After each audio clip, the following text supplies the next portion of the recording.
doing that risk, and I now got somebody to trust me and entrust in me that I have the evidence, and it is only me that know the address where they can find it, and I know it's there. So when somebody tell me I should draw and they gbọ́dọ̀ tapu sí ọlọ́pàá lọ́rùn, màá kàn fún yín ní clue kan péré. Ṣé ń get me? Tell me. Mombasa. That clue is very important for people to know, so that àwọn tó fẹ́ bò wọ́n nílé bò mọ́, torí kò ní jẹ́ pé a kò sọ lẹ́nu lásán, kọ́ lè mọ̀ ká ti mọ ohun tó wà nílẹ̀. Ní ìjọ́ tí Mohbad tó ṣaláìsí yẹn,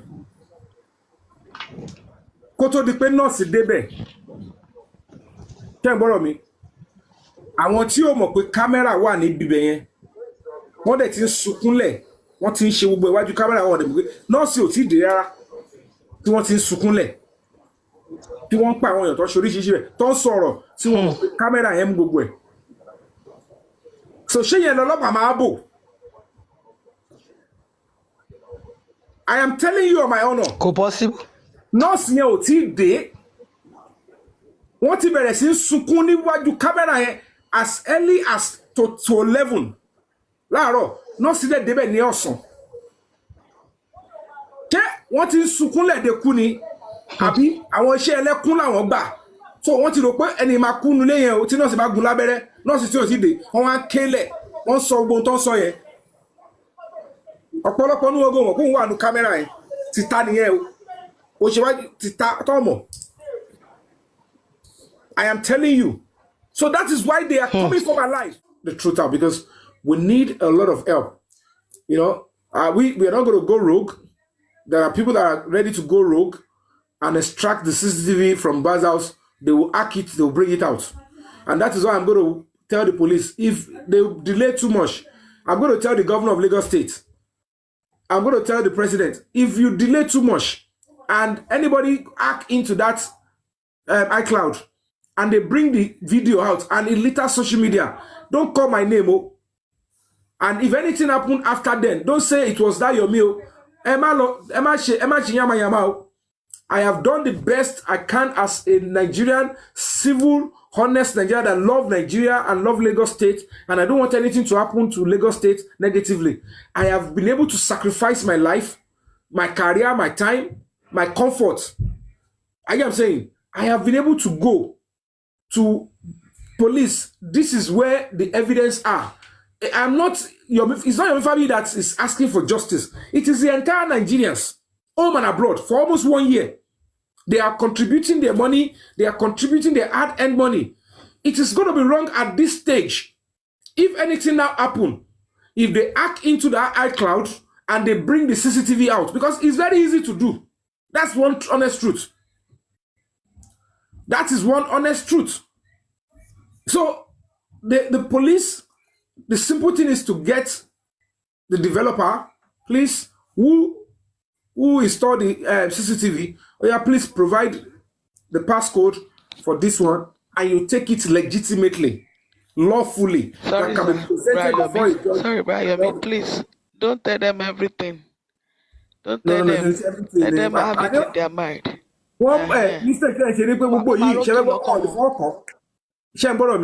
You cannot format iCloud. If they delete, it will come back. If they restore, that is the honest truth. So, because somebody might be fooling these people that committed the crime, that they ask, but it costs just more escape.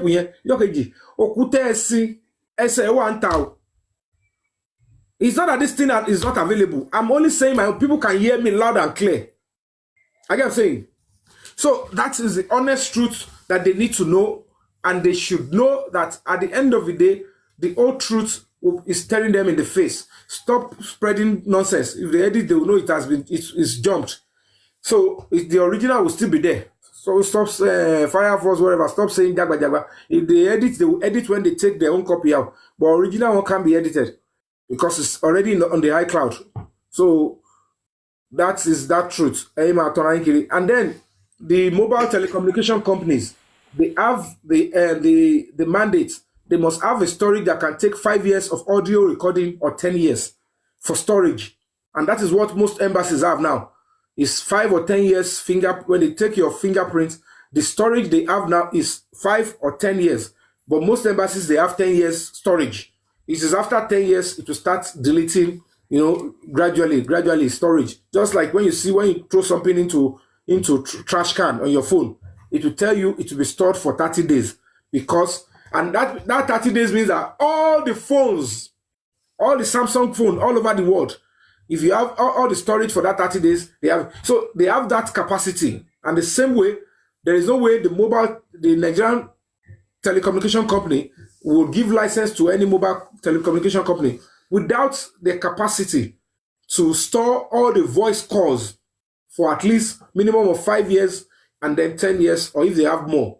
So the police should know that all the phone conversation, phone forensic can easily be done. All they need to do is apply in the court of law and go there. And that is what we are waiting for. We are not backing down. When they look at me, I'm not backing down. But I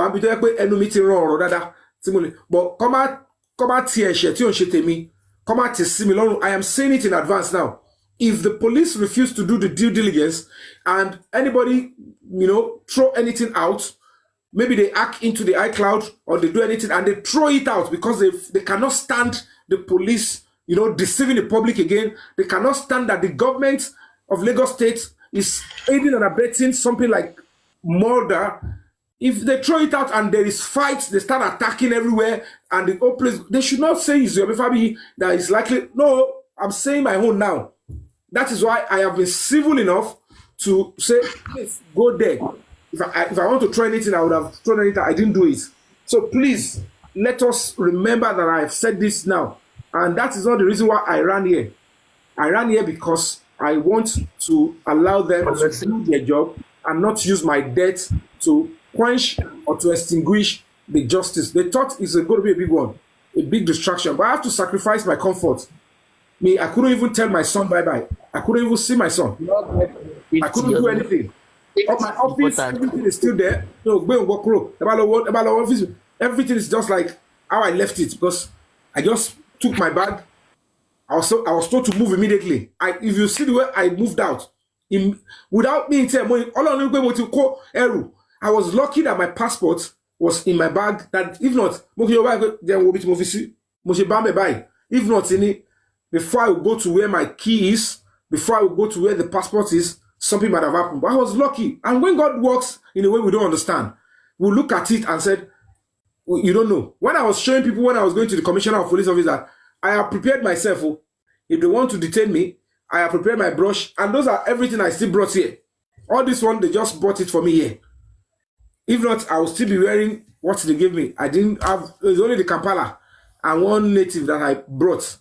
So I am thankful to God that they didn't know I prepared myself before that time, and I was, ahead of them. By now, their camp will be in disarray. That how did he know? Who snitched us? But that is to tell them that God is bigger than them. So when they keep saying that, who is that God that will make us do this? Because they cannot stand the fact that they saw a celebrity, somebody who is a little bit popular, who has one or two connections, to stand in this Justice for Mohbad campaign. Because every other person, they ran away. So it's just Papa Mohbad, his legal team, and people on social media. So now that they realize that I didn't just come in to talk, I made serious move. Spirit of Mohbad took me to where I should go. I had to cry. Why I cried the other time was because it is not good. It's not easy to reveal your source, because the role I was playing was not just human rights activism. Normally, all the lawyers, if there was a public lawyer representing or Baba's lawyer, they are meant to have an investigator for them that will go and dig out evidence for them. But when I realized that it is just talking in the coroner inquest, doing that risk, and I now got somebody to trust me and entrust in me that I have the evidence. And it is only me that know the address, where they can find it. And I know it's there. So when the investigation got to the stage that I had to trust the Deputy Commissioner of Police in Lagos State, that I sent the address, the man was ready to work. He saw it and he confided him, said, beautiful. we're working now. We're going back to this investigation. This is what we want from Nigerians. And he confided in me that they are there. The moment I realized that, oh, they got there and they know that, oh, that place is a real source, it's genuine. By the time the man was going to call me back, immediately I spoke with the man. 15 minutes after, I saw traces of movement that I know these ones they are assassins. And when I was able to run, don't bring your eyes. When I was able to run, hi, good girl, how are you, mommy? When I was able to run, I had to be thinking about that man. And that day, we were just joking. He asked for my number. I said, Sagi, he said, Yomi, I know you. You'll be troubling me. Don't worry, I'm fine. When they need it, I will give it. Just do what I told you, and I will release it to the police. I said, okay, no problem. Normally, if I didn't run, I was supposed to follow them to that house with the police, with everything. That is what I was ready to do. Though it's a risky job. Because come on, you know, saboteur risky. Because people know we can do shit. Because what I want is the truth out so that Nigerians can rest and say, at least we got justice. Because it will be very easy for the man to say, Yomi, okay. You know, it's going to be easy. But by the time they got there, now call me, what is the name of that person? I said, name of the person, Kilo Shele. Tell me that you sign. So I said, I don't have his name. So by the time I finished the call, I saw the movement. So low, hey, by the time it's about airport, if I had this man's number, at least I will call to check up on him. Sir, go away from your house. Please do this. I couldn't reach out to him. That is enough for me to cry because I have human feelings. And I was like, that's why I was shouting that if anybody talk about Raw Pine Estate, the number of the chairman of the CDA or any of the executives, they should send it to me so that if I can confirm, I will send the address to him that they should go and check up on that person for me. Normally on a good day, I'm not supposed to reveal my source. But because the police are the ones that need it, I just have to give it to them. So that was why I cried. But people are saying, there's no point. If they're not looking for me, why would I run for them? Don't look at the Emma worry what show you inside. I want that bad no Java to tell you I don't know it. I want to care what she to bossa. I was supposed to go to Joga Etoro. Is he on TikTok? He's on TikTok now. He said he's on TikTok. They're trying to set him up on TikTok to come. So we've already spoken. I said he's come and tell his story direct. But I couldn't. I was supposed to go to Joga Etoro, but I have to run for my own life too, and don't allow them to use my debts to destroy this thing. So I couldn't go, and the man was on my case. So I wanted to come directly and tell us directly his status. I don't know why. If you can call him on WhatsApp. If he's on WhatsApp, you can call him on WhatsApp. I have to call him on WhatsApp then. I have to go off Instagram. Let me call him on WhatsApp. Okay, yeah. Let me call him. So Binti can go ahead, right? Me to go ahead, please. Binti, go ahead. Yeah. Okay. Ẹ̀kọ́ àtàrọ̀ Ọlọ́run á túnbọ̀ máa sọ agbára dọ̀tun. Èmi ò ní much láti sọ ju pé encourage lásán náà ni èmi sì tún máa fún ẹ pé winners never quit, quitters never win. Ayé ò kí n kí aláṣẹ ti kú iṣẹ́. Get. Thank you. Kò sí nǹkan kan nílé ayé gbígbá mọ kan ṣe kà láyé.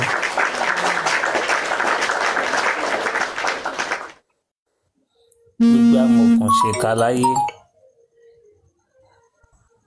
Tí wọ́n yí dóborí tí wọ́n ń tafà sínú ìwọ̀n amálẹ̀. Ọjọ́ gbogbo báyìí tó lé ọjọ́ kan ní tó lóhùn. Anybody tó bá ti lọ́wọ́ nínú nípa ikú Mohbad ó jọkùnrin ó jóbìnrin ó jọmọdé ó jágbà wọ́n máa lọ sí ìyẹn ti sẹ́yìn ìyẹn dẹ̀ ti dúró Mohbad gan jà fún rẹ̀. I want to ask a question Bítíláyé ṣé lóòótọ́ ni pé there was an audio that mama Mohbad ní nítorí àwọn ọmọ òun àdúrà àti kiri lòun ṣe ń ṣe gbogbo táwọn ṣe yẹn. Wọ́n sọ bẹ́ẹ̀ bọ̀ mi ò gbọ́. You have Mr. Yomi wọ́n mo gbọ́ lọ́dọ̀ lórí ẹbí. Nǹkan tó sọ ni wípé ó sọ yes wípé tóun bá come out wọ́n lè pa òun náà then what is the essence of her coming out to say it since bí pé ó ń cover àwọn ọmọ ẹ̀. Queen it's not her coming out. The woman asked her pé pàtàkì ní ìṣẹ̀lẹ̀ ẹ ṣe mú Wùnmí kẹ́ bàjà kẹ́ bá pò gan ìyá Mohbad wa ní tóun bá bàjà ṣé kó wá pa àwọn ọmọ ṣe pa Mohbad àwọn ọmọ wọn àdúrà àti Darosha blessing tó wà nílẹ̀ nǹkan òun sì tún lọ́mọ wẹ́wẹ́ ńlẹ̀. Only because láàrin àti ìṣẹ́fẹ́gbò tọrọ ẹ̀rọ kó mo sọ if anybody can you understand if anybody can bear my witness I said one time I don't know if you have been following me this Mama Mohbad's position is not ordinary. It was I said it's not about money. Like I'm saying, it is not about money. It's about something very, very important. That is either Oromo Abi Koko. Do you understand?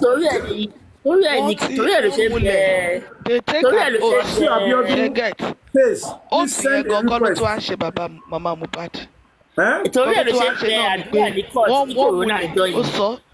Ó ní ṣẹ̀ṣẹ̀ mọ̀ pé òun ò tí ì dalẹ̀ nígbà tó sọ̀rọ̀ nígbà àkọ́kọ́ so nǹkan tó wá ṣe náà ni wípé ìgbà tó ti wú òkú yẹn ilẹ̀ tó dà yẹn ti bàjẹ́ because ohun tó dìímú tó gbèrò nìyẹn kò wú kò lè ṣiṣẹ́ mọ́. nǹkan tó ṣì ń bàyà Mohbad lẹ́rù nìyẹn.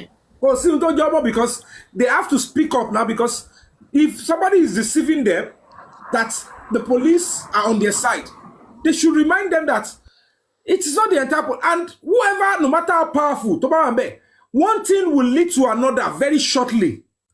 And it won't power láti fi block ni. Some people will push it out and I am saying my own. It is best that whoever is involved remove their hand and say, let this thing just flow. I don't want, the more this thing drag, it will come back. Don't stall kini. And my children will pay, my family will pay. In Tomashele, Elomio more. Because the way it is now, Tolaba fun sign lalako, fun sign leggy. When they see something, I will tell you that I am God. And I will make sure I put you in a position that you, even your children will not be able to use this name again. You will go down with it, you will be messed up. And at the end of the day, your children, everybody, they will never wish to bear that name again. They thought this is just mere social media ranting, not knowing that this thing has the hand of God in it. God has a purpose. But before God will go extra mile, before God will say, let me just show to them I'm God, He will start giving you warning shots. Can you see the hand, my hand in this? Can you see my hand? And you are still doing this. Don't destroy an empire because of your abuse of. Don't say because some people are this. So whoever is trying to show I am this, I am powerful, I want to use my influence. Kò tẹ́ ẹ̀sẹ̀ tó máa fẹ́ kí orúkọ bàbá ńlá òun bàjẹ́. Ọ̀rọ̀ kú là ń sọ̀rọ̀ ń pa yìí. Ẹni bá òun kó jáwọ́ lẹ́yìn wọn, ẹni bá òun kó má jáwọ́ lẹ́yìn wọn. Omi máa tẹ̀yìn bọ̀ gbé wọn lẹ́nu ní gbogbo wọn papọ̀. Kò jù bẹ́ẹ̀ lọ. One more. Let me call the father of the survivor. Let's hope he picks up. Because it's you know, I just want this sorted. Because I'm supposed to go there and see myself and give you guys reports, you know, do live videos, but I couldn't do that because. So I don't know. I don't know if you send a request. Yeah, I mean, is the girls' school sorted already? Hello? No, it's not sorted. Shebele wa lórí TikTok ilé sọ. Why you talk, sir? Eh? Hello, sir. Ṣebele wa TikTok ilẹ̀ sọ. Mo wà TikTok, sir. Mo wà pẹ̀lú yín, sir. Àárín iṣẹ́ ń gbọ́ mi lórí TikTok báyìí. Mo wà pẹ̀lú yín, sir. Mo ń gbé, sir. Send the request ká lè gbé yín wá sókè. You know his name on TikTok? He's here already. He's here already. Wasiu Abiodun. Where mi ò rí ẹni Wasiu Abiodun lókè. No, wọn sí lókè but wọ́n wà ní comment section. Ẹ gbé wọn wá sókè. Send request. Kí wọ́n send request so we can bring them Send up. request. I can't find him here. If anybody see him, at least. Mr. Yomi, ẹ jẹ́ kí n sọ nǹkan tí mo fẹ́ lọ sùn. Okay, hold on, ma. Hold on. If you find him, just. Torí a ti wà lórí ìkànnì tẹ́ni láti nǹkan bíi 5 hours ago. Okay. Consult, say hi. Baba, Mr. Wasiu, say hi.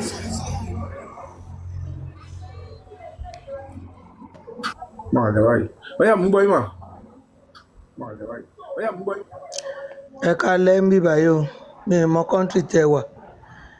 Mo nǹkan àdúrà mi ni wípé ààbò náà á dájú lórí yín ibikíbi tẹ bá wà o. Àmín. Ṣé rí ní alẹ́ yìí? Inú mi dùn pé mo wá sókè lálẹ́ yìí. Okay, ma. Láti ìgbà tí ìṣẹ̀lẹ̀ yẹn ti ṣẹlẹ̀. Mr. Wasiu, kò sọ́jọ́ tí a kì í. Kò sọ́jọ́ tí a kì í wà lórí.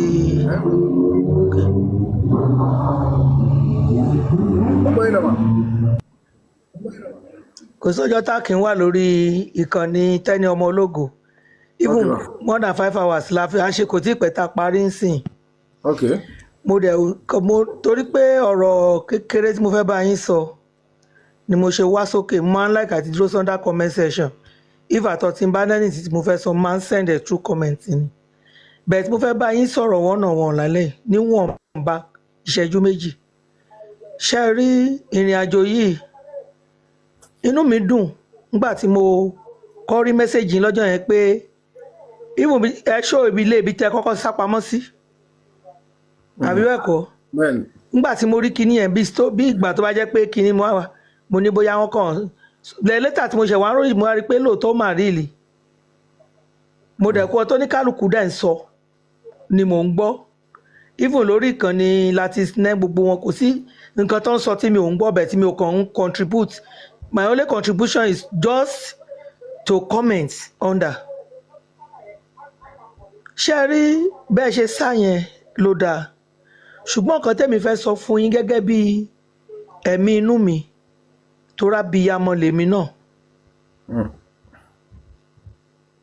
Ayé ò ní mú wa o. Àmín.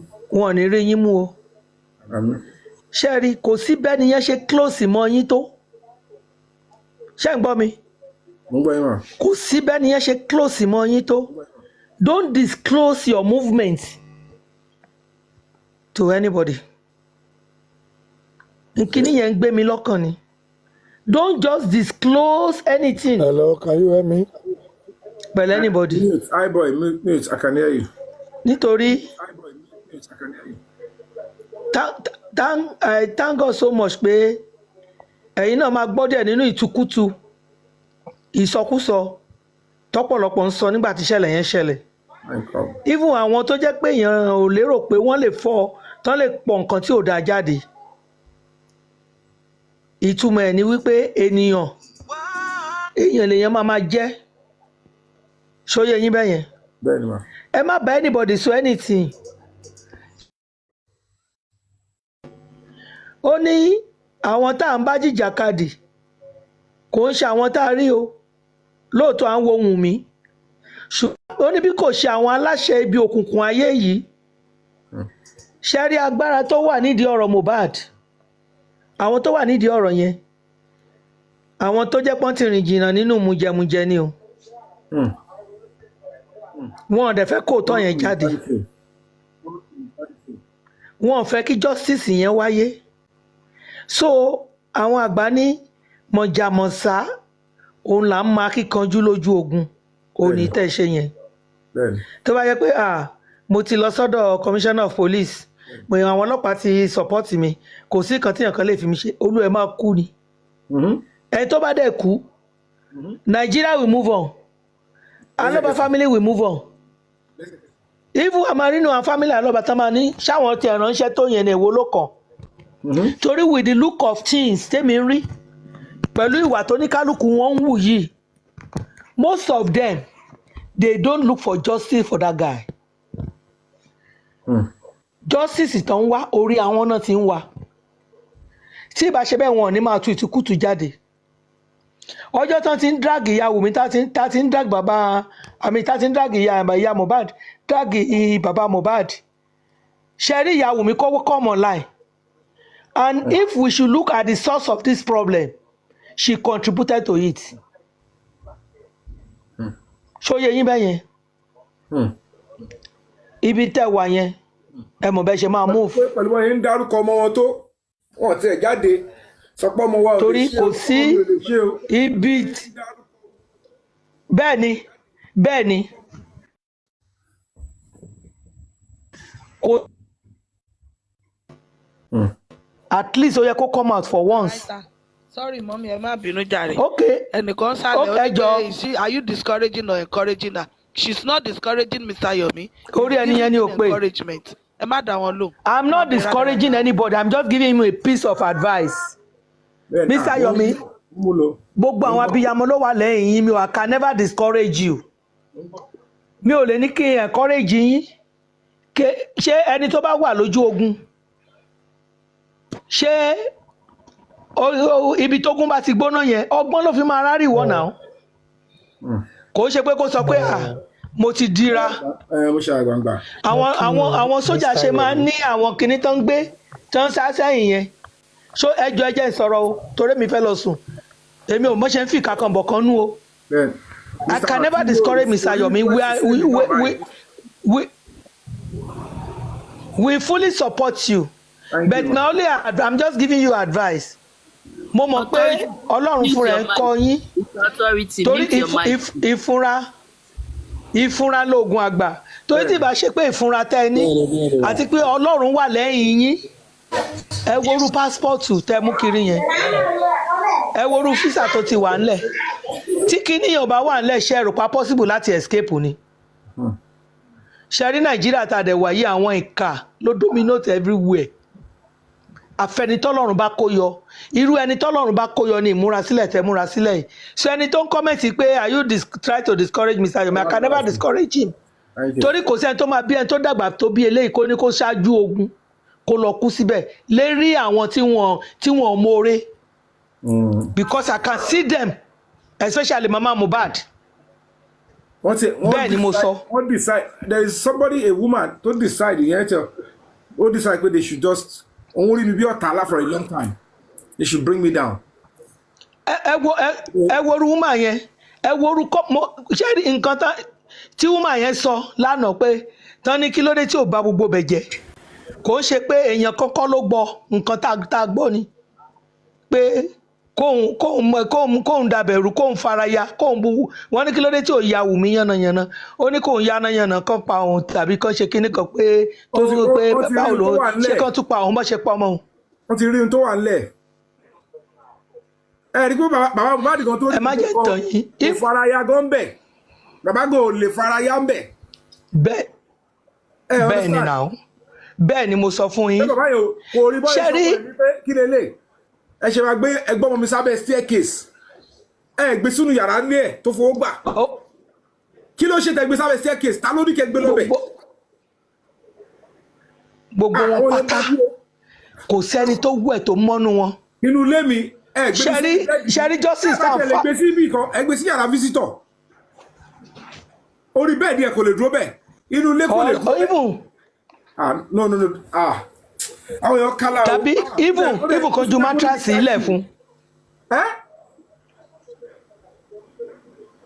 abẹ́ staircase. iṣẹ́ rí ikú ọmọ yẹn láti ilẹ̀ torí ẹni tó bá fọ́lọ̀ ẹ̀ láti ilẹ̀ bàbá nígbà tí bàbá Mohbad débẹ̀ ó lóun kọ́kọ́ sá lọ sókè torí láti bẹ̀rẹ̀ lèmi ti ń fọ́lọ̀ kínní ó lóun sá lọ sókè òun lọ ibi tóun àtọmọ òun ti ń sọ̀rọ̀ òun rí àwọn dúbẹ̀ àwọn aṣọ ẹ̀jẹ̀ èèyàn kan wá sọ fún un pé bàbá kò sí lókè òun ló wà ń bí ó wá jáde wá sílẹ̀ kó o tó débẹ̀ wọ́n pè ẹ́ wọ́n sọ fún ẹ o ti rí gbogbo àwọn èèyàn bẹ́ẹ̀ àwọn aláàfáà àwọn oríṣiríṣi cannibals of people ti wà ń bẹ̀ lọ́ọ̀yà ti wà ń bẹ̀ ìyàwó even kò réèyàn kan mú bẹ̀ mọ́tẹ̀ máa pa kó dẹ̀yìn dé wọn létí kó já etí yẹn bọ́lẹ̀ ẹni yẹn bá máa gbé máàkì yẹn dé ni ẹ tí wo gbogbo báwọn èèyàn tún ṣe ń fight fún wọn tó ṣe fight fún wọn ìyàwó mi ò wá sí. ṣé wọ́n di tó yẹ pé àṣegbọ́dọ̀ dúró a dẹ̀ gbọ́dọ̀ takú sí ọlọ́pàá lọ́rùn màá kàn fún yín ní clue kan péré ṣé ń gẹ́tì mi ṣé ń bọ̀rọ̀ mi. mo ń bọ̀ sà. that clue is very important for people to know so that àwọn tó fẹ́ bò wọ́n nílé bò mọ́ torí kò ní jẹ́ pé a kò sọ lẹ́nu lásán kọ́ lè mọ̀ ká ti mọ ohun tó wà nílẹ̀ ní ìjọ́ tí Mohbad tó ṣaláìsí yẹn kó tó di pé nọ́ọ̀sì débẹ̀ ṣé ń bọ̀rọ̀ mi àwọn tí ó mọ̀ pé kámẹ́rà wà ní bíbẹ̀ yẹn wọ́n dẹ̀ ti ń sunkúnlẹ̀ wọ́n ti ń ṣe gbogbo iwájú kámẹ́rà wọn dẹ̀ pé nọ́ọ̀sì ò tí ì dé rárá tí wọ́n ti ń sunkúnlẹ̀ tí wọ́n ń pa àwọn èèyàn tó ṣe oríṣiríṣi rẹ̀ tó ń sọ̀rọ̀ tí wọ́n mọ̀ pé kámẹ́rà yẹn mú gbogbo ẹ̀ so ṣé yẹn lọ́lọ́pàá máa bò I am telling you on my honor kò possible. nọ́ọ̀sì yẹn ò tí ì dé wọ́n ti bẹ̀rẹ̀ sí ń sunkún níwájú kámẹ́rà yẹn as early as to 11 láàárọ̀ nọ́ọ̀sì dẹ̀ débẹ̀ ní ọ̀sán ṣé wọ́n ti ń sunkún lẹ́ẹ̀dẹ́kú ni àbí àwọn iṣẹ́ ẹlẹ́kún làwọn gbà so wọ́n ti rò pé ẹni máa kú nulẹ̀ yẹn o tí nọ́ọ̀sì bá gun lábẹ́rẹ́ nọ́ọ̀sì tí ò ti dé wọ́n wá kélẹ̀ wọ́n sọ gbogbo tó ń sọ yẹn ọ̀pọ̀lọpọ̀ ní ogun wọn kó wà ní kámẹ́rà yẹn ti ta nìyẹn o ṣe wá ti ta tọ́mọ̀ I am telling you. So that is why they are coming for my life. That is why they want that YOMI. I will get a great clean bill of health and we'll take it off from there. And that is why the president, I want to bat him.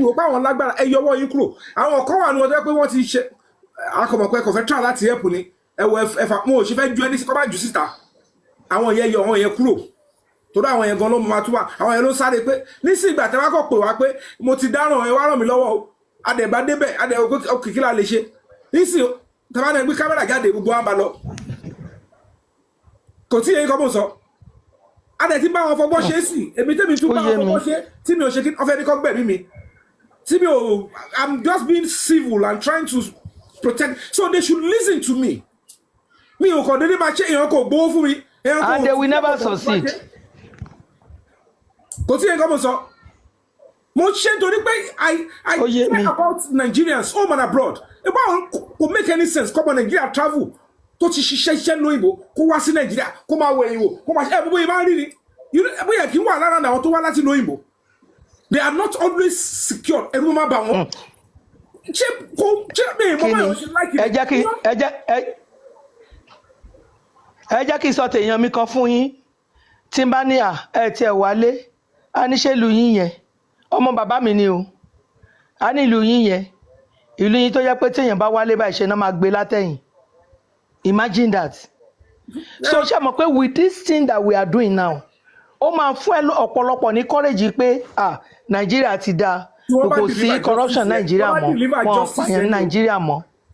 èyí tó le jù ń bẹ̀ ṣe mọ̀ ọmọ mi. that's what I'm saying. ṣe mọ̀ èyí tó le jù ń bẹ̀ ṣe mọ̀ káwọn àgbàlagbà táwọn sọ tọ́tì ẹ̀ ti mọ Nàìjíríà tẹ́lẹ̀ ni wọ́n bẹ̀rù tó ń ṣe bá kan àwọn ọmọ tí wọ́n wá ń bí extinction ti ń bẹ̀rẹ̀ gbogbo àwọn tó ń bí sílùú yìí ìní gbogbo nǹkan tó ń gbọ́ pa Nàìjíríà ò tiẹ̀ fara rárá wọn mọ́lé tó ń wọ̀n wọn mọ́lé wọn wálé wọn làwọn ò wá kò sí àwọn òbí wọn kò tiẹ̀ ọmọ 20 years ọmọ Nàìjíríà kó ló ń dá lọ Nàìjíríà I'm very sure kò sí ìtọ́lé mo fọlọ́ bàbúrà ó lójú ìtọ́lé gbà náà àwọn òbí tó ń bímọ sí wọn bíbí pé ọmọ wọn 18 20 kó náà kọ́ fẹ́ bá dáadáa Nàìjíríà kó náà fẹ́ bá dáadáa Nàìjíríà. Ẹ káalẹ́ dání. tèmi ṣáà ni pé Ọlọ́run á fún yín ṣe Ọlọ́run á fún wa ṣe bẹ́ẹ̀ ni sà. Ojo olókìkí, you are a star, you are a celebrity and you are looking at the condition of the country going this way. Kí wá ní celebrity tàwa celebrity? Kí gbajúmọ̀ kí ni gbajúmọ̀ kí náà fi gbajúmọ̀ wá ṣe. So àwa ta tún ṣe náà ẹ̀yin kọ́ dẹ̀ ń rí wọ́n dẹ̀ fẹ́ tún paná ẹ̀ṣọ́ wa wọ́n fẹ́ destroy wa àwọn tó súnmọ́ wa wọ́n bẹ̀rẹ̀ sí ń gbóríṣiríṣi jáde. Ọlọ́run ò ní gbà. ẹni kò tiẹ̀ rò lásìkò yìí àsìkò ilé ẹni máa sọ pé nǹkan tí mò ń sọ náà nìyẹn. it's pure nonsense. pé don't just trust anybody. That's what I'm saying. Don't just trust anybody. Ó tọrọ ṣe rí mo máa ń wà lórí platform mi tó yẹ pé wọ́n máa ń gbé yín sókè tẹ́ máa ń wà pẹ̀lú wọn mo kàn máa ń wò ni. Don't just trust anybody.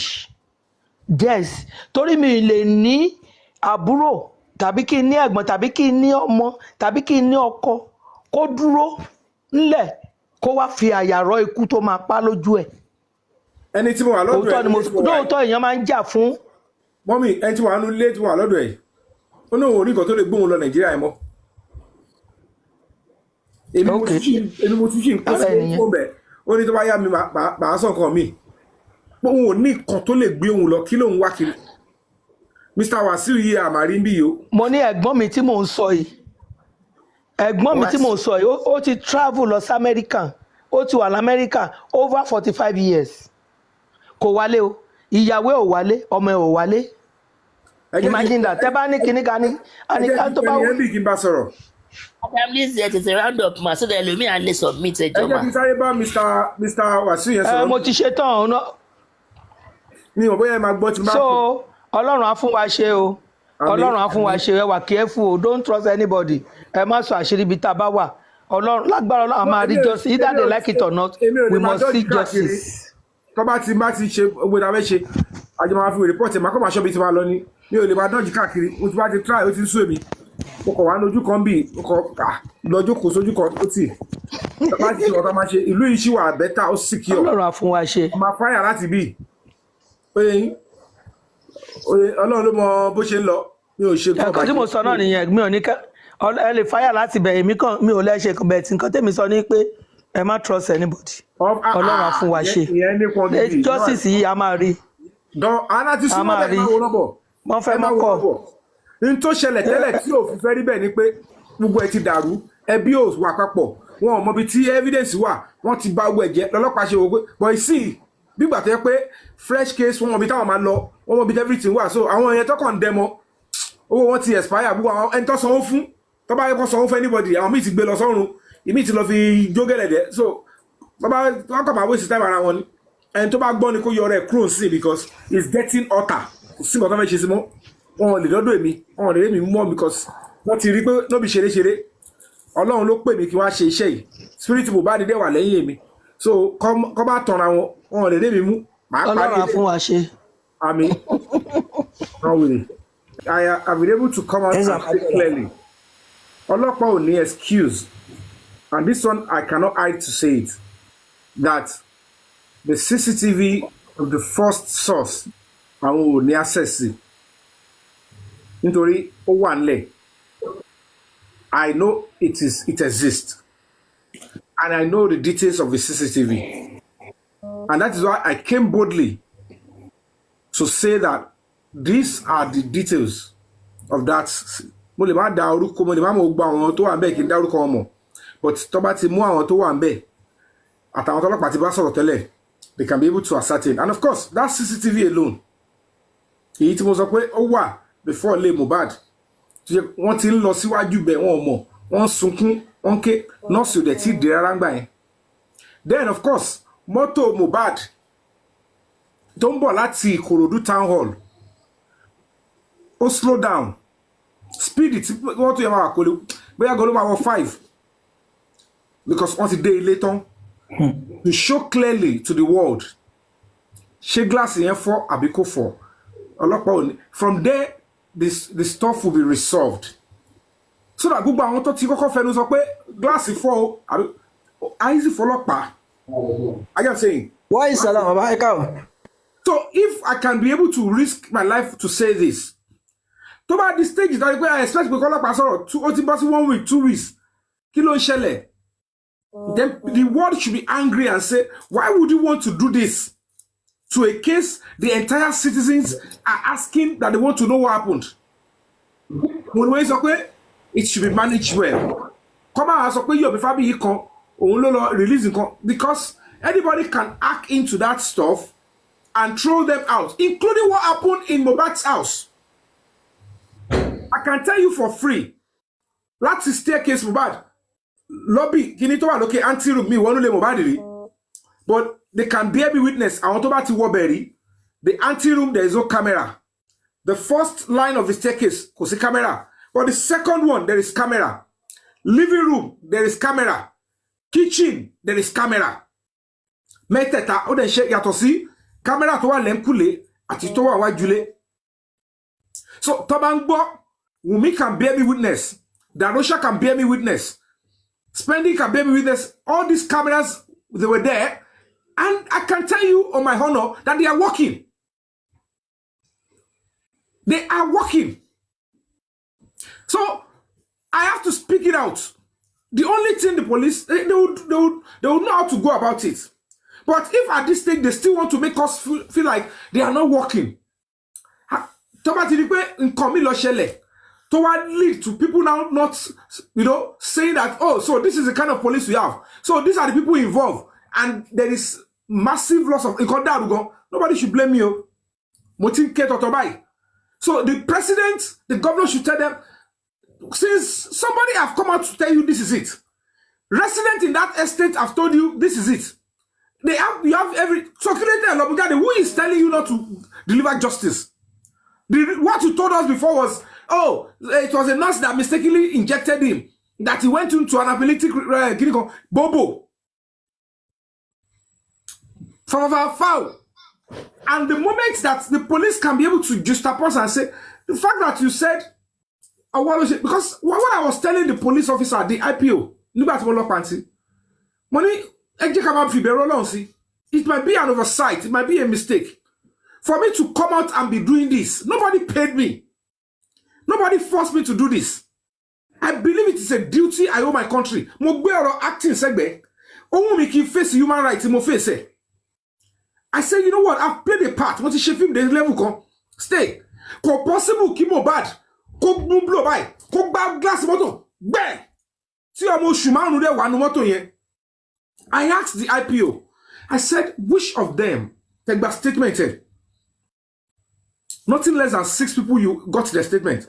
So none of them actually even if the glass, if you can claim that the glass went into his hand like this, or there's spending. Also, glass is fossil and you show possible glass for fossil ki gbogbo oyan tó wà ńbẹ̀ kó te jẹ́ pé gbogbo ya wèrè wọn ki on ni tara ọmọ ki ya ọmọ yẹn má rò pé bóyá glass yẹn lálẹ́ nínú òkùnkùn bóyá te ti sí sọmọ wọn lójú àbó ti bẹ́ sí lọ́fun àbí anywhere. So nobody actually came out, including you spending, to say Mohbad irú wèrè wo lélẹ̀ ó fẹ́ pa ọmọ ní ọmọ oṣù márùn. Money, show me in your statement. This is intelligence. There is no way, at least one of them, if truly it happened, they will not say, Mohbad, why would you want to kill your own child? 5 months old, 5-year-old, even 5-year-old, any sane person will still be concerned about that child. So why do you think, if you are at the head of the state, you are the governor, you are a commissioner, you are a parent, you are not saying that, why are you telling this kind of lies? And knowing fully well that if we go by that theory, Prime Boy will be charged for capital offense. Prime Boy said, glass go for. And every other people, they are witnessing against him. That is the primary reason why they said they gave him injection. And they expect Kadake. Me ori Prime Boy ri. Me ogbo ri.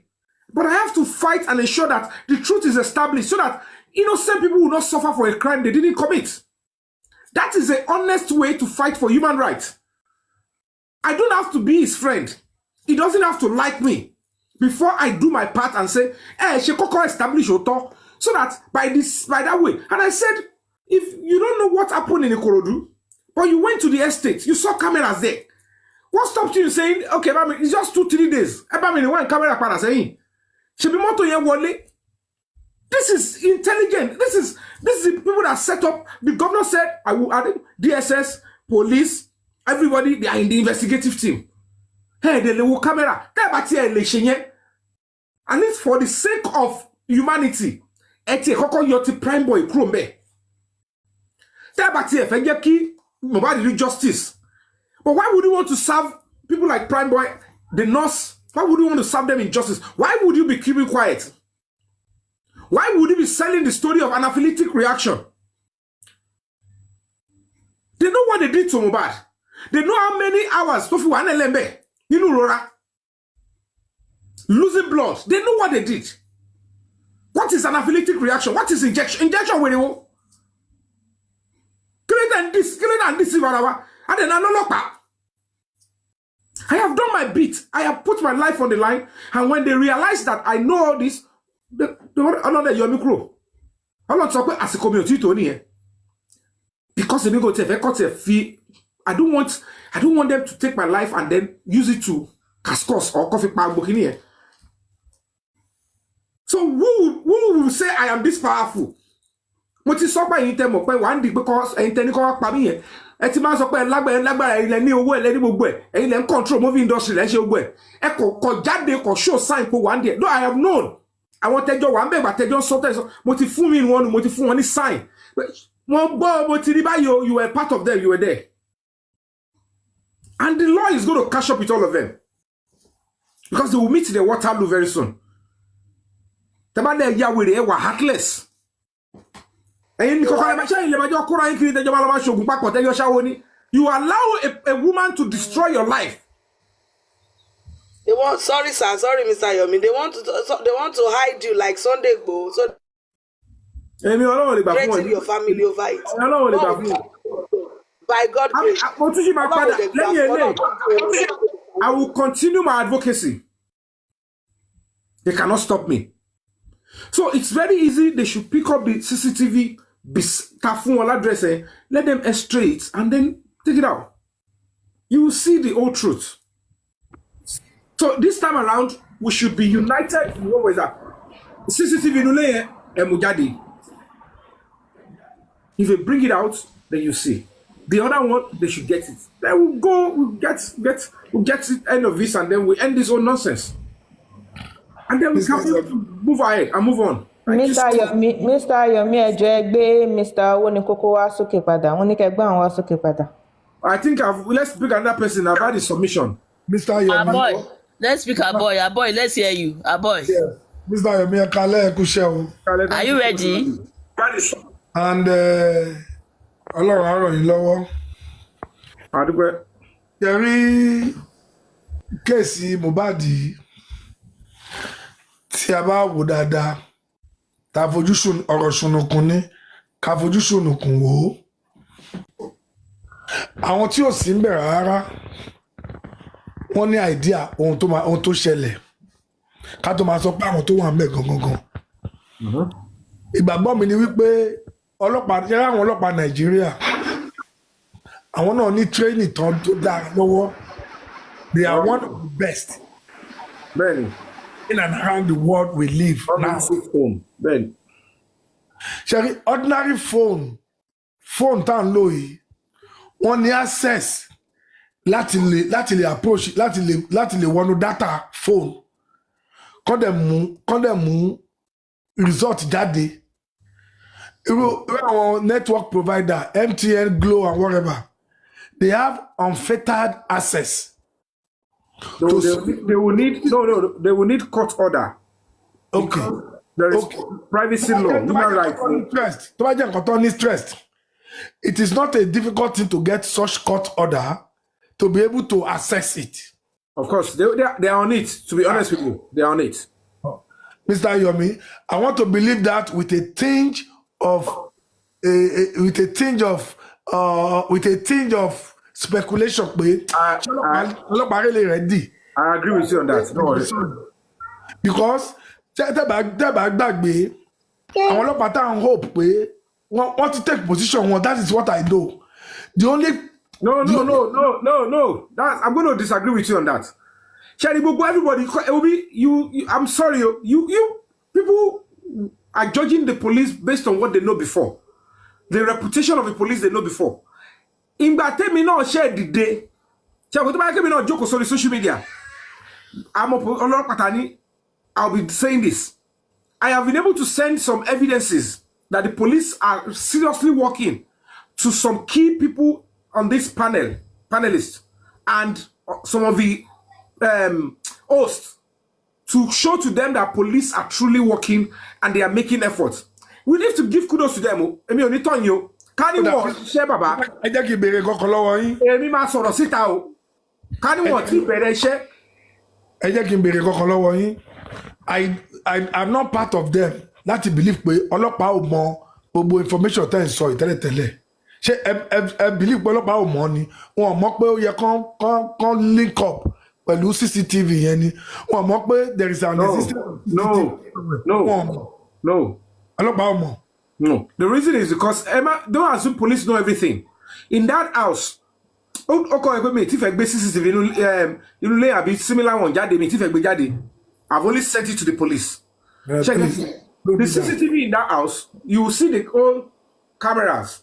Most sọ bí tó wà fún yín sìn. Mi ìwọ́nú lé Mohbad rí. But the same person to call him Mohbad, ó ti call àwọn èèyàn tí mo dẹ̀ ní sample lọ́wọ́.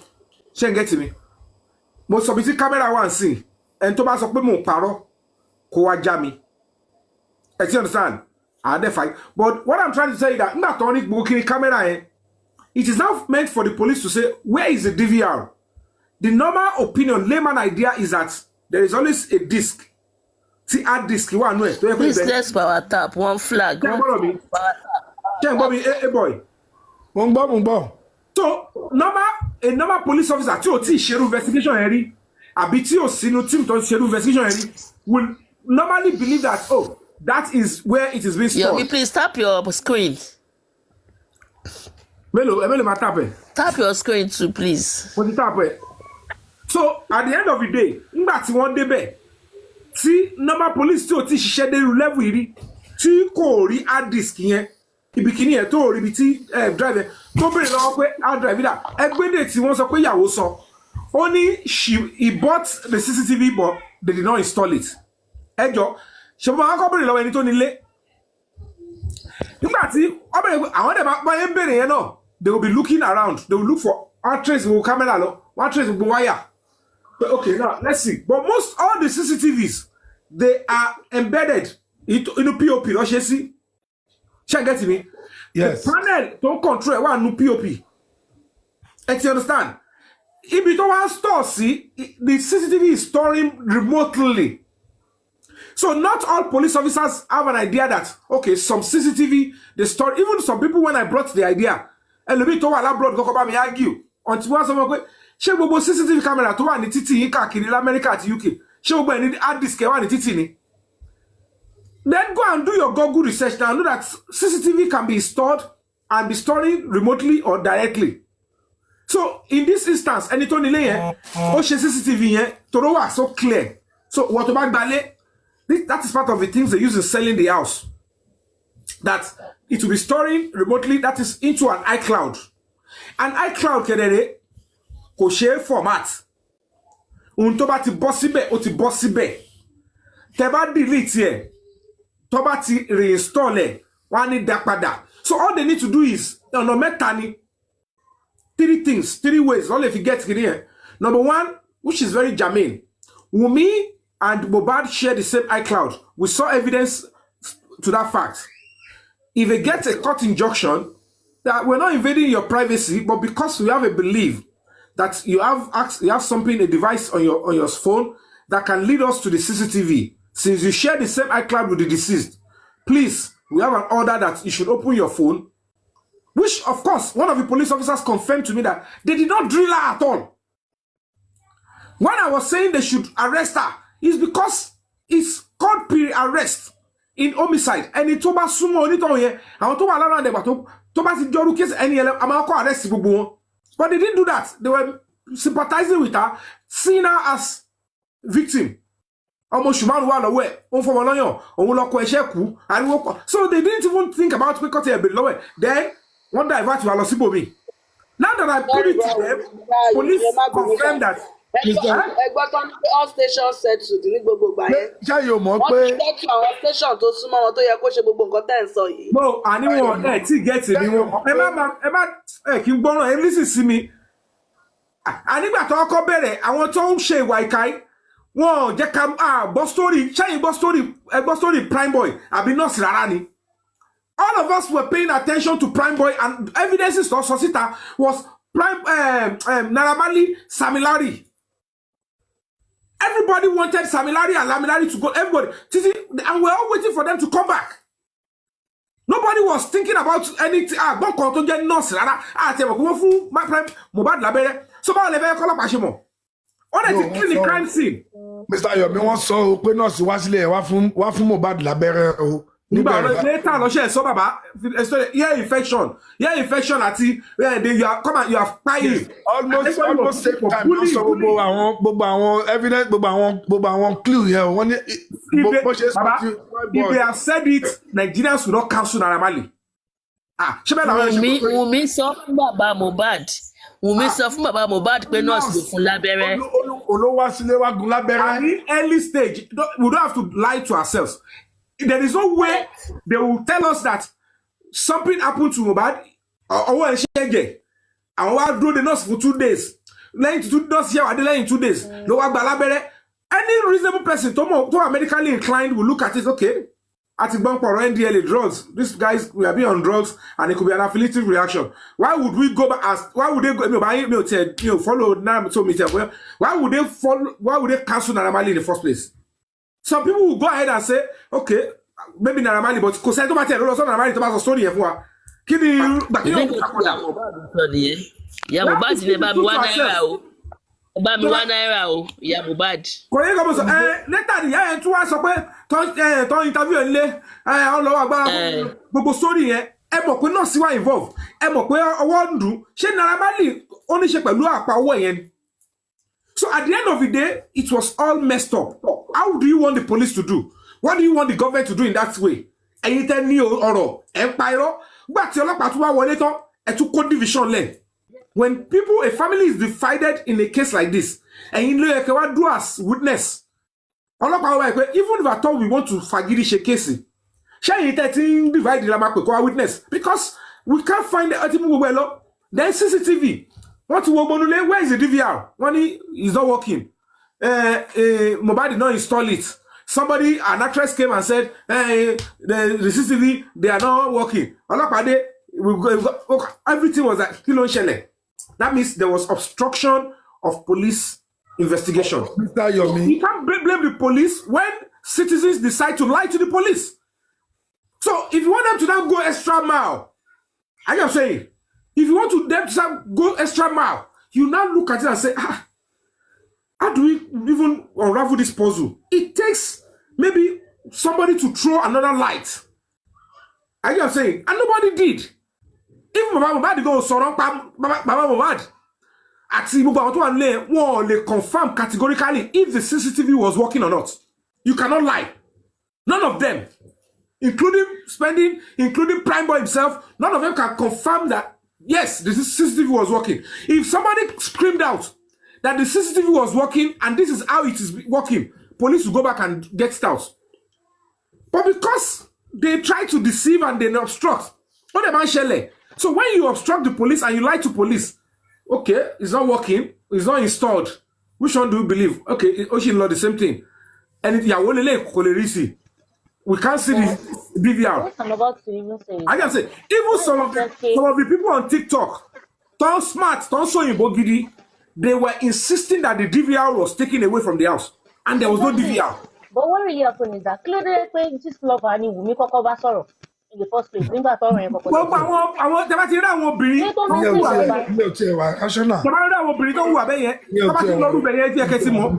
So now the question now is this. So my basic this love local message only. On defense in by any. I can say. Exactly. So but we are not even thinking so many cover up in this matter.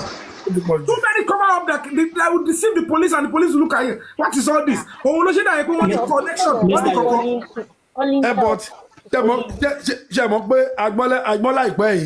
police release the statement.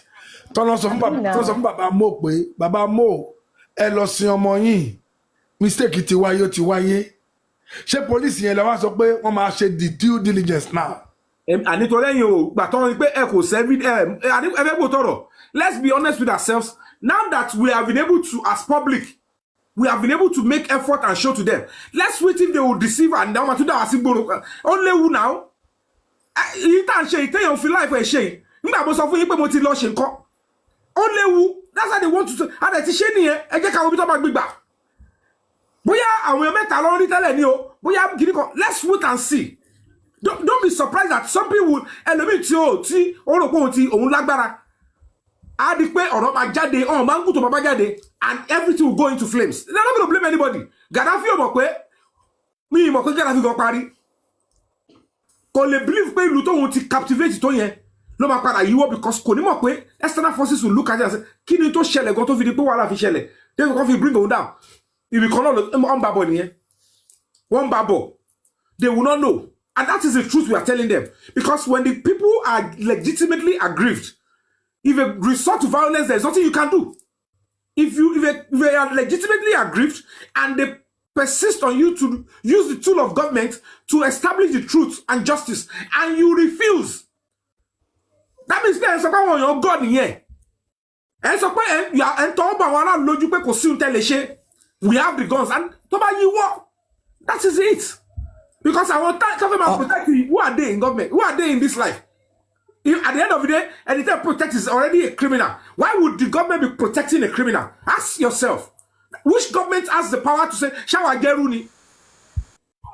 But Mr. Yomi, Sherry, CCTV tan sọ yìí, mo ní bí ṣe ẹ gbàgbọ́ pé court lè order ọlọ́pàá kó lọ ṣe investigation yẹn ṣá, yes or no? But àná ti dé level yẹn sìn, kò ń sọ̀rọ̀ sẹ́yìn. A ní wọn gbogbo tẹ́lẹ̀ irọ́ tó pa fún wọn ni pé CCTV yẹn ò ṣiṣẹ́ ẹ gbọ́ ni. Ṣé ẹ gbọ́ táwọn èèyàn pọ̀tà sọ pé CCTV yẹn ò ṣiṣẹ́? Yes. Àwọn oníwọ̀n install ẹ̀. Kí ni báwo ni kọ́sìtì ọ̀dà? Wọ́n bí pé kò ṣiṣẹ́ tẹ́lẹ̀ ní wọn pa assemble ẹ̀. Mr. Yomi. Now, Mr. Yomi. Ẹ mọ̀ pé nígbà tá a ṣe protest níwájú court yẹn, níjọ́ tí wọ́n interview Darusha yẹn, ṣe understand? Darusha sọ́njọ́ yẹn, wọ́n béèrè lọ́wọ́ ẹ̀ pé fóònù mélòó ni Mohbad ń lò? Ó ní méjì. Ó ní Mohbad ń lo iPhone 13 Pro Max. Ó wá ra iPhone 14 Pro Max ní March. That's last year March. Àwọn wá ní pé èwo ni fóònù mélòó ni Wùmí fún ọlọ́pàá ó lẹ́yọ̀ kan. Wọ́n lè wo ni ó ní new phone.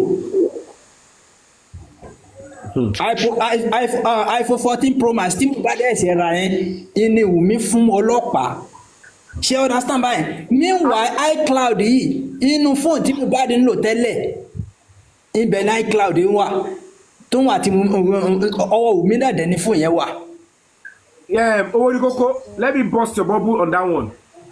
Àwọn orin kan wà tí wọ́n release lẹ́yìn tí Mohbad kú tó jẹ́ collaboration wà ńbẹ̀.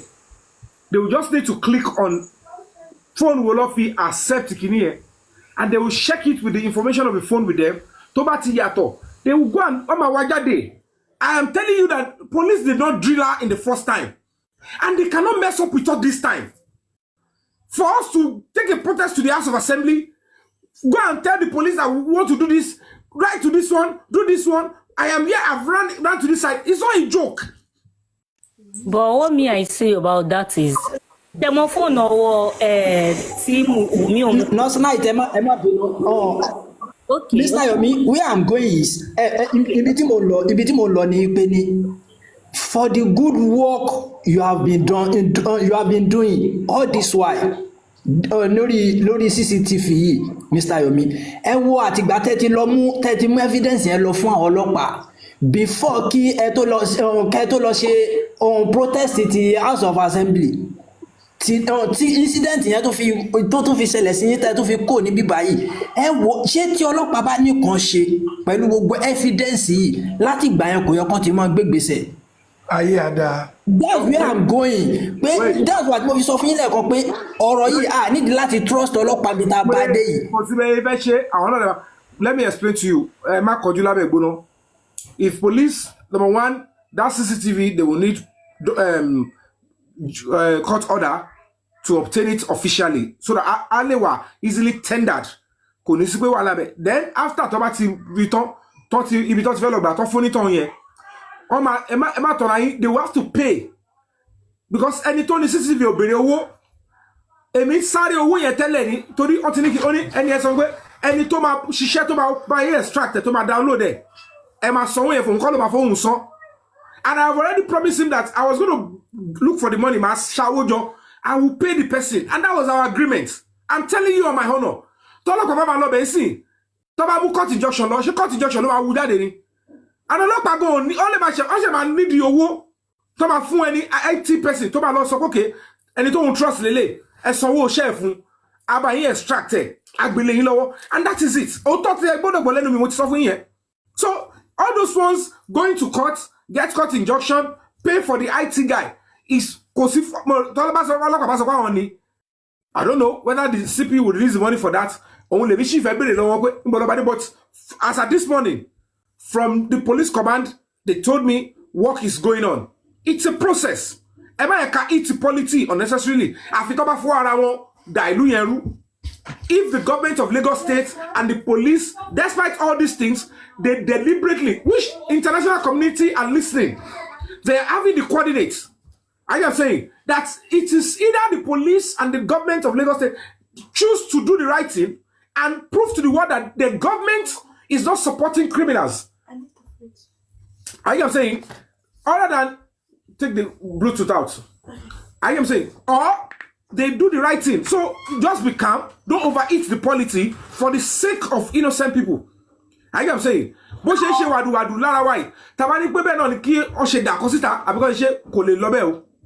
So tó bá ti get in tó fẹ́ get, tẹ́ni yẹn ti gbà.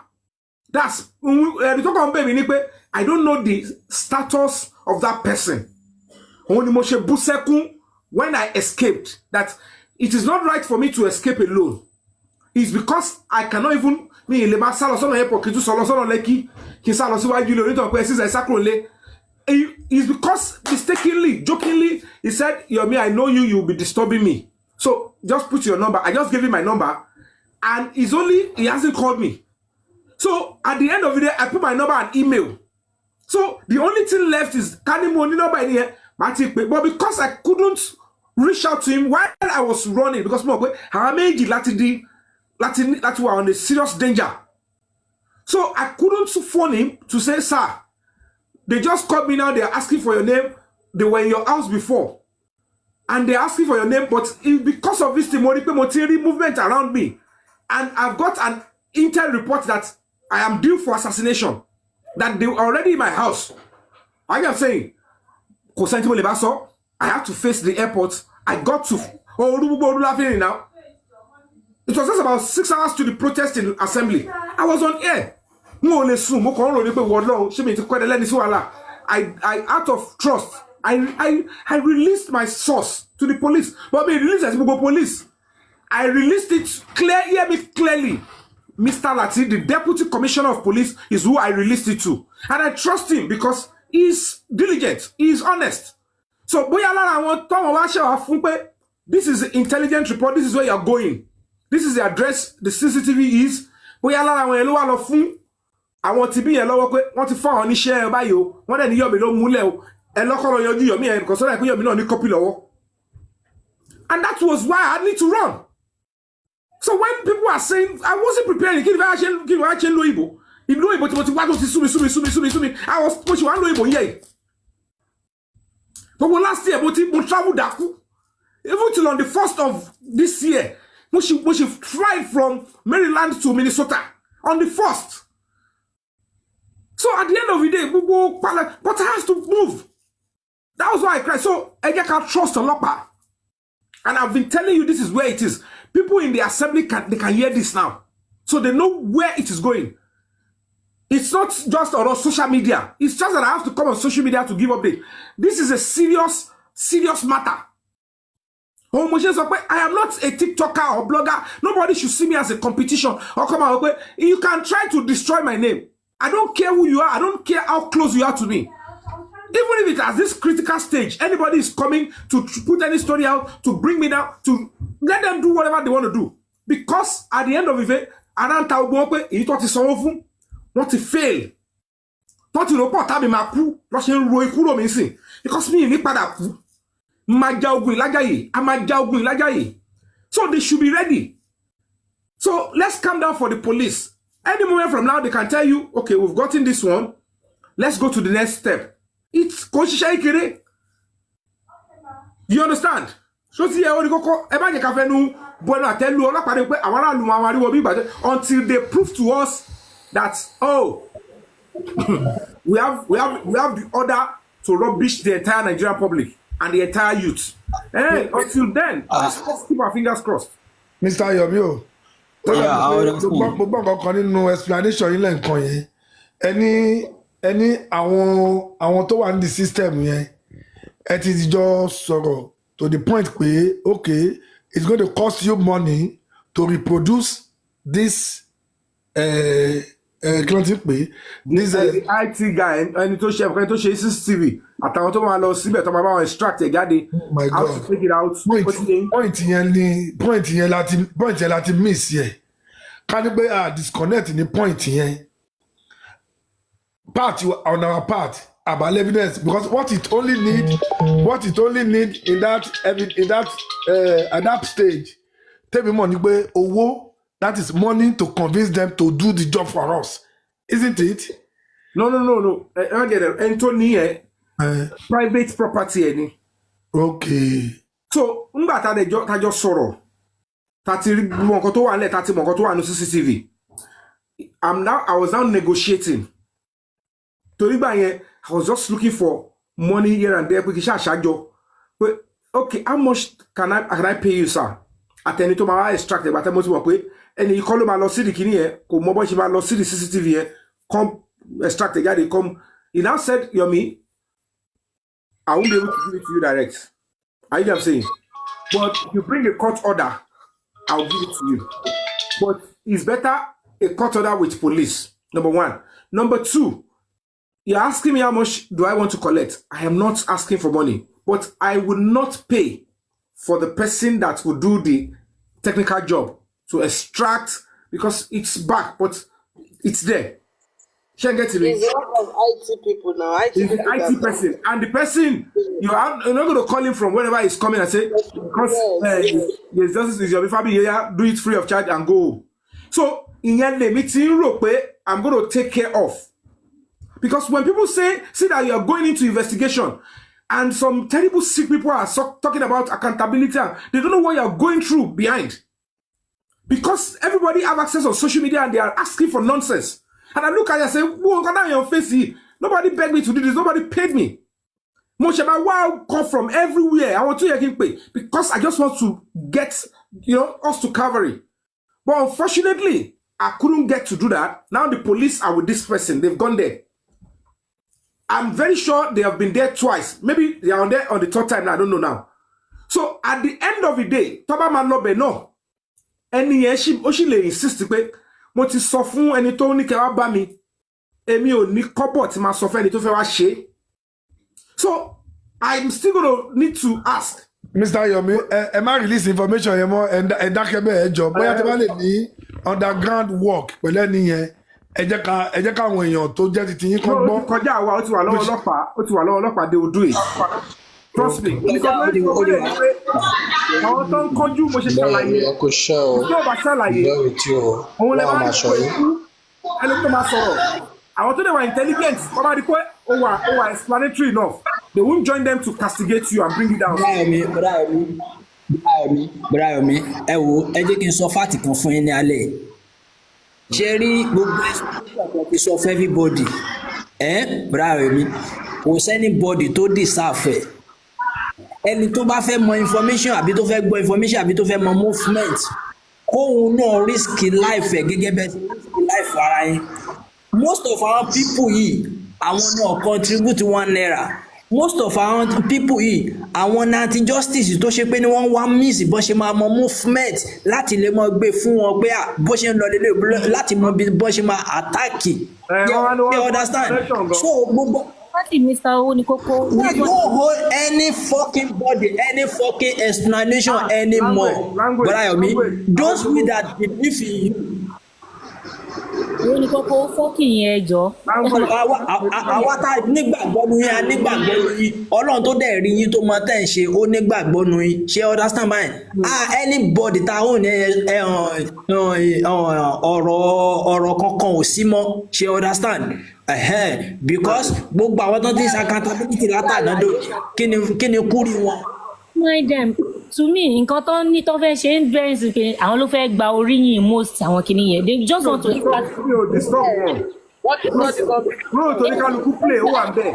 Mr. Alan is wrong. I've been run something. I don't know. Okay, let me meet the person. Hold on. Please, one by one, please. Sorry, gbogbo òsínbà tí mo gbọ́ ta sọ̀rọ̀ tí mi kì í kórìí gbogbo moderators because kéèyàn tó lè máa jókòó come and use my platform to bring out whatever you want to say, come and share ideas, and they were able to sustain it for a year. That's a huge one. Irú àbúrò ìyá Mohbad nsìn, ó yà mí lẹ́nu bóyá on social media ni àbí bóyá on really ní mọ̀ débẹ̀. I saw a video, somebody sent it to me. She was saying, number one, ṣé travel tell me travel, ṣé mi ṣe lọ.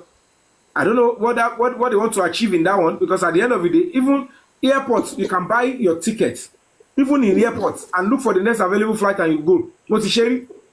Cabos bossy, I can't even understand after Imbogo tó wà nílẹ̀, ohun tó kọ́ àwọn nìyẹn pé láti máa béèrè pé gbà mo ti rò tẹ́lẹ̀ ìyẹn ẹgbẹ́ kan ẹlẹ́ẹ̀kejì bẹ̀.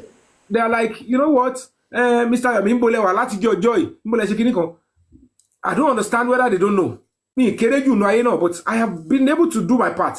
I have been doing. Tọ́ bá tiẹ̀ mọ̀ wọn kan wọ́n ṣàmọ̀ pé ọ̀rọ̀ justice ò bá mo ṣáà sí kí Karimo tó bú mi.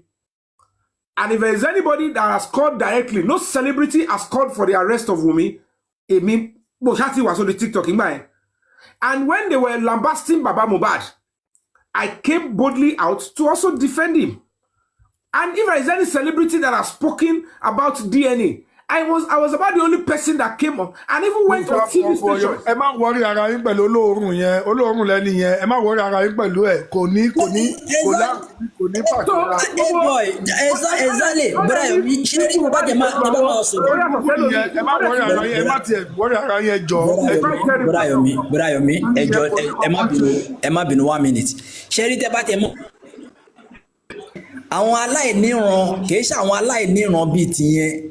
She understand ẹni tó ṣe pé ní statement tó kọ́kọ́ máa sọ jáde láyé as a family pé ó relate mọ́ Mohbad ẹni yìí pé ní lágbájá ṣé wàá sọ pé Wùmí ṣé wàá lò rẹ́ jẹ́ ni tó confam ọ̀rọ̀ tí bàbá Mohbad sọ pé àwọn rẹ́ jẹ́ báyìí nulẹ̀ ṣé understand at the end of the day tí wọ́n padà lọ fi token bẹ́ẹ̀ tó ṣe pé ní kò wá lè ó ti yọ àjẹdòdò kò lè sòdodo mọ́ ṣérú àwọn yẹn àtòun àtẹ̀gbẹ́ kò sí positive kankan tó fẹ́ mú jáde because self interest ti wà nù wọn kò sí kankan tó fẹ́ sọ jáde ṣé understand báyẹn so okay baba my brother abayé láyé ni náà ṣé ẹ máa fi ojúṣe ìyáwé tọmọ ni àti bàbá ni lórí ọmọ ojúṣe ìyá sí sọmọ ẹ máa fi wé ti bàbá sọmọ ni ká wá ní pé irú ìyá yẹn iná ní tí wọ́n sọ statement pé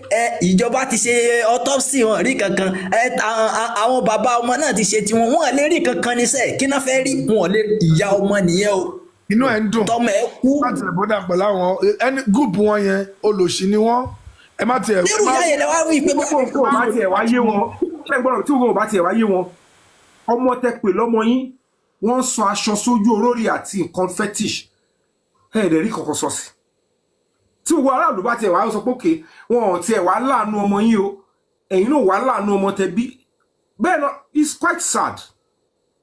quite sad ẹ tún wọ apá gan ẹ wọ kọ́ wo kí woman yẹn àti Ṣadé yẹn kó bọ́ta sọ fún wa pé adúrú ẹ̀jẹ̀ tóun rí yẹn pẹ̀lú àpá tí ó ń fi hàn wá pé wà lọ́wọ́ Mohbad yẹn ṣé òun ló máa bírú adúrú ẹ̀jẹ̀ ó ti ń deny kò fẹ́ support statement yẹn mọ́ sí now. Then who is she to question me? Instead of supporting that statement, what's a pedigree? Why would such dirty people be sitting around with my dignity and integrity? Bọ́dà Yomi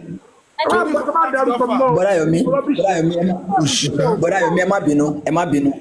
First interview tí ìyá Mohbad kọ́kọ́ máa sọ statement tó kọ́kọ́ máa sọ ní first interview ẹ̀ lórí Mohbad ní pé ní ìjọ Monday lòun ní wọ́n pè òun pé Mohbad kú náà woman tó wá interview ya Mohbad recently woman yẹn wọ́n sọ fún ya Mohbad pé ká ní bí irú èmi bá ní wọ ẹ̀yin ni irú ìjọ kẹta ìjọ Monday tẹ́ dé ilé Mohbad yẹn ó yẹ kẹ́ fa Wùmí ya ni ìyá Mohbad ò lè yínú padà pé kò kí n ṣe ọjọ́ Monday woman yẹn tó wá rí fásì pé n tó yẹ kẹ́ máa sọ pé ọmọ tí mo fi kalẹ̀ fún ẹ láàyè níjẹta ó wá pè mí lónìí pé ó wá dòkú ìjẹta ẹ̀mẹ́ta ni woman yẹn ń pírí tọrọ yẹn nítorí kò láìkọ hospital lẹ ṣe gbé lọ nǹkan tó fi jẹ́ pé tó fi di pé ẹ gbé lọ yẹn imagine ẹ máa gbọ́dọ̀ mi owó ní kókó nítorí kò láìkọ hospital là ṣe gbé lọ yẹn means pé he is in a situation that he cannot take himself to hospital because ó yàtọ̀ sí pé nítorí kò láìkọ hospital ni ò ṣe lọ. Oh no, yes. nítorí kò láìkọ hospital là ṣe gbé lọ òun ni pé he is already probably comatose or almost gone but the truth of the matter is they left him to die and that must be established so that they will learn and other people like them to yẹ pé they will have anything with any man bí kò bring any yẹn down kò pa onítàn àwọn làwọn ó bí àwọn pẹ̀lú agídí àwọn burú inú tẹ bá dénú ẹ̀wọ̀n ẹ̀yẹ́ dáwọn tó burú jù yín lọ so wọ́n sì ń jẹ sàárì ni wọ́n sì máa gbàwẹ̀ àwẹ̀ gidi tó máa fara gbà gidi because the society in Nigeria will never support this so alágbára tó ló wà pẹ̀ lẹ́yìn wọn yẹn ẹ máa wo ohun tó máa padà ṣẹlẹ̀ they will be so surprised bóyá ìtọ́ ti ṣe tẹ́lẹ̀ o ló máa padà wá hun o or when it's see that they just remove the legs and hand from the pedal and allow justice to come up because it's getting closer ìlú ò lè tóbi títí kápá ọ̀rọ̀ má kà wọ́n mọ̀ gbogbo agbára tó ń lò aláàrẹ̀ tó kò sí wàhálà aláàrẹ̀ tó ń bleed tó bá yẹn tó rẹ̀ tó bá yẹn tó wíkì tó bá yẹn hospital dẹ̀ surround ilé ẹ̀ dẹ̀ rí nọ́ọ̀sì kankan ní gbogbo hospital yẹn. Not taking him down to hospital. bẹ́ẹ̀ jẹ́ bó jẹ́ lóhùn ò lọ sí hospital tó lóhùn ò jẹ́ nọ́ọ̀sì náà lẹ́sìn níbo bàbá hospital náà padà gbé lọ number one secondly nọ́ọ̀sì lẹ́ ń dúró dè láti wá treat ẹ̀ ṣé nọ́ọ̀sì kankan ò sí ní gbogbo hospital tí ó sọ̀rọ̀ àǹdí ẹ̀. ẹ jẹ́ ká gbà pé ọ́n ní kò like hospital the question is this because ngbà mo lọ sí Kuramed ẹni tó bá mi sọ̀rọ̀ ní Wunmi was there and the two guys that put him on the leg. I want them building long. Yomi, do you need to be saying all these things to these people? Please reduce what you say, please. No, it's a normal thing. What is so? I know, but Yomi, please take caution. Reduce what you say, please. But that is so 1 year ago. So we're for one now. So just calm. All that booming, but we heard it from you now. They didn't even say so. Just calm. I know. Wunmi so be careful. I have to say it out. If not, any attempt to cover anything, they will come behind and say, "Put a salve on all." Let me drive. Wunmi so be mechanism in auto. Let them know that you know what you are saying by exposing them. Because you have given this to the police, sure you get. So there are things that the police have already. I want to very dark man. But that's the reason why I totally against the police in this situation. These people no ṣe investigation or statement don kọ kalẹ̀. Owó ni kókó whether we like it or not. Whether we like it or not, police don yan your case yìí. Yomi cannot sort it out. Yomi can just give them way to go. Okay, this is here. It is still the police that Sanwo-Olugan will still call to sort it out. So whether we like police or not, they have to handle it. Okay, thank you. So no slide. Can we have your submission so that we can quickly move on? No slide. Mr. 10 o'clock we are ending. 10 o'clock. You're not slide. Kíákíá jọ. Wunmi ti sọ̀rọ̀ yẹn tẹ́lẹ̀. Ó sọ fúnra ẹ̀ pé òun padà gbé Mohbad lọ sí hospital. Wọ́n ti sọ síwájú ní táìmì ìgbà tó They later find the guy, Valley and the light.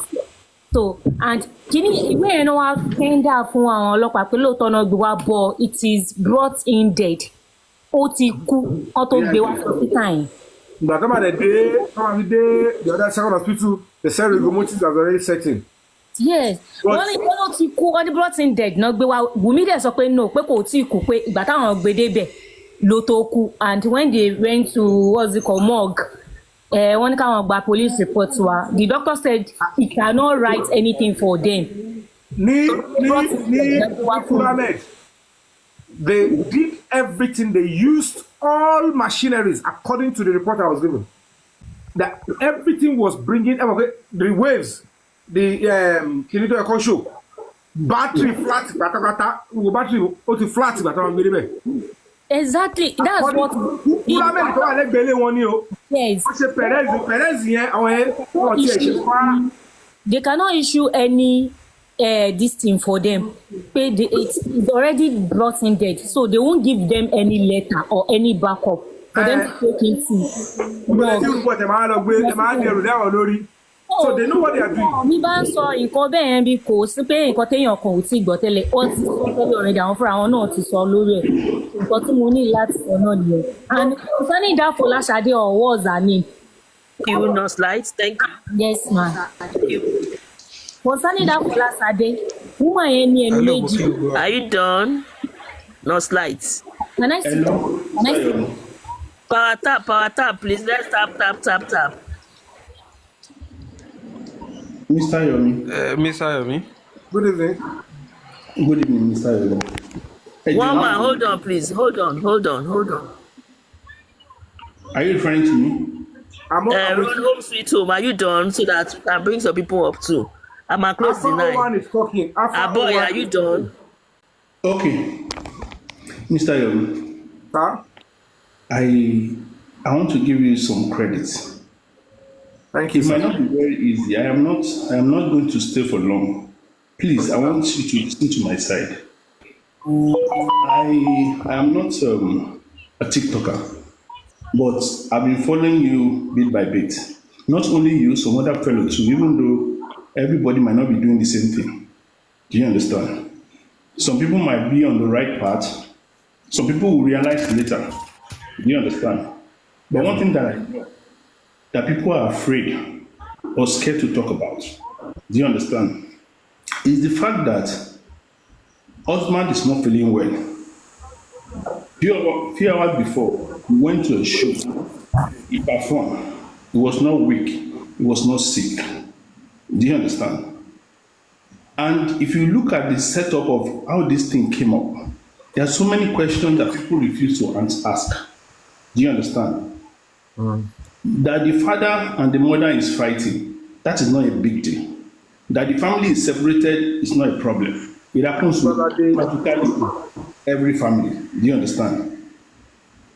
Now, Mohbad is doing well. At the point he had a problem. Do you understand? He got married. Most of the time when you get married, you need companionship. You need somebody to talk with. You understand? I've not seen any friend who came out to say, thank you for the gifts. Who came out to say Mohbad and the wife were living in peace. Those that are supposed to talk, they are quiet. I don't want to mention names, but you know his close friends who are artists, known worldwide. Do you understand? And we know the accident of this artist. I won't say much so that I won't come and say things that are not right on the platform. 3 friends belong to 3 different secret societies. Do you understand? And let's fast forward to when the whole thing happened. The major reason why you have friends in life is because you want people that will stay behind you when you are gone. You want people that will be able to liaise with your family and give them peace of mind. You need trustees that when you die, when you die, then you see people that can at least do something behind you. That's why you have friends and family. Do you understand? And I want you to take note of something. You are on the street. You are smart enough. I don't need you to be very smart. You understand? They say when this guy died, Do you understand? A particular artist gave them 2 or 3 million. On what basis? Do you understand? Were they complaining that they don't have money for burial? On what basis was that money released to either Darusha or whoever? You understand? And if you try and look at it, it's not as if he's done anything with this artist. They've not done a collaboration. They've not done anything. You understand? The organizer of the show in Ikorodu is very close to this person that gave them money. In fact, they are almost best of friends. You understand? Is it that it belongs to their side? Why it was being... See, we all went to school. Even when courtesan was something that was very, very brutal. You understand? Was Mohbad belonging to one society and still pitching tent with another side? Do you understand? There is no way we have heard in the history of courtesan that Sam Larry and Naira Marley will be threatening Mohbad and suddenly maybe around to people that gave him money, right? And they now stop touching him. Does he now went to belong to that particular society? Nobody knows. Nobody is asking questions. The person that gave him money was not the richest person in Nigeria. You understand? He was not even part of the organizer of the show. Do you know what I'm saying? Now, money was given. This money that was given is part of the problem we are facing today. It would have been better to leave Mohbad where he is. Let police come there and meet him at the crime scene so that you can continue investigation from there. Somebody must ask questions. You understand? Somebody must ask questions and say, what did they tell you? Why did you offer to give the money? The money is for what? Mohbad is not poor. If he had no money, you understand, maybe in his ATM card, money to bury him, if they want to bury like a Muslim, will not be up to 500,000. So why are you giving money to this guy? You understand? Why are you giving the family money? That money was the first thing that scattered the family. Do you understand? Two, if you report a case, you've been to the United States, you've been to the UK, you've been to some part of Europe, you understand? The first suspect in this kind of situation is somebody that is close to you. Either your brother stays in the house with you, or your sister, or your wife. Or your wife, or husband. So if the two of them are staying together, police will first ask, is there any business? Are they fighting? Is there a problem? Did they fight? Do you understand? So let me now fast forward, so I won't take time because of other people. Okay, this guy is dead. Fine, anybody can die. I'm sorry to say that word. He's gone. But in the same house, people that are supposed to be the best friends are there. Possibly manager left some hours before. The younger brother, so to say, was there. Do you understand? And don't you think that before... See, I don't believe Adura is Momo. I don't believe Adura is stupid. I don't believe Mohbad's mother is stupid. The father is not stupid. Because they were fighting, there was no unity. I agree. But God forbid, and I want everybody to forgive me, if this case was a case of, the A artists in Nigeria, A-list artists, if any of them were to be Mohbad and this thing happened, do you think somebody will first give them money? No. Do you think the likes of some A-list, if I mention name, they might cut from your show and say somebody was abusing anybody? You understand? Let's mention 1, 2, 3 artists that they died. The one that the father is a senior advocate of Nigeria. Do you understand? Do you need everybody to come out on Instagram and TikTok to fight for that person? It will stand up. They will get everybody arrested. And they will lock them up until they say the truth. I just pity the man. You know why I pity him? He had nothing. Nobody to help him. That is why he was talking like a parrot initially. No advisor, nothing. So now, fast forward to where we are today. You understand? Now they are saying the boy is afraid. Not that he cannot talk. The same people that organize this thing from the start. That's why police have to start from the core. Wumi never mentioned that they have problem with Naira Marley and Sam Larry up to today. He never mentioned their name. He was able to speak to Abu Ebel and one of their friends on the phone, and the thing is online. Do you understand? Yes, thank you. Those are the people that police should ask questions. If Wunmi cannot talk and give a speech, the police are digging deep this time. No, I understand. They should dig deep because things are now where they think it was.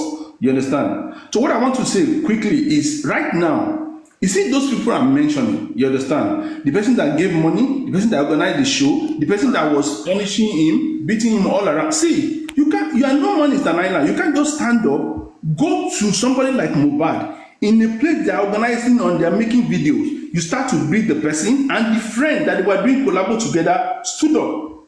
You know, for that friendship at that point, he stood up and said no. And you know they stopped it. Why is it that now that he's dead, that friend cannot say anything anymore? The other friend that they said the wife is going to sleep in the house is not saying anything anymore. The person that gave money, you understand, for them to go and bury him, is not saying anything anymore. Do you get what I'm saying? So if those people cannot talk, who is Adra? If those people cannot talk, you know, all these people believe in something that they need to belong to a particular society for them to sing or to go to the show and to be safe. So if any of them is in the same secret society with Mohbad and you cannot talk, so why are we belonging to these societies? But don't be surprised that anything powerful they were responsible for money. It could be one of Mohbad's friends, or family. See, let me tell you something, sir. If you look at this scenario, there is something the friends are not talking about. And that thing they are not talking about is what came over. See, the point you don't understand that these people don't want to go for life imprisonment. They don't want not the people in the house. You see the best friends, the so-called best friend when he was alive. Do you understand? They refuse to talk.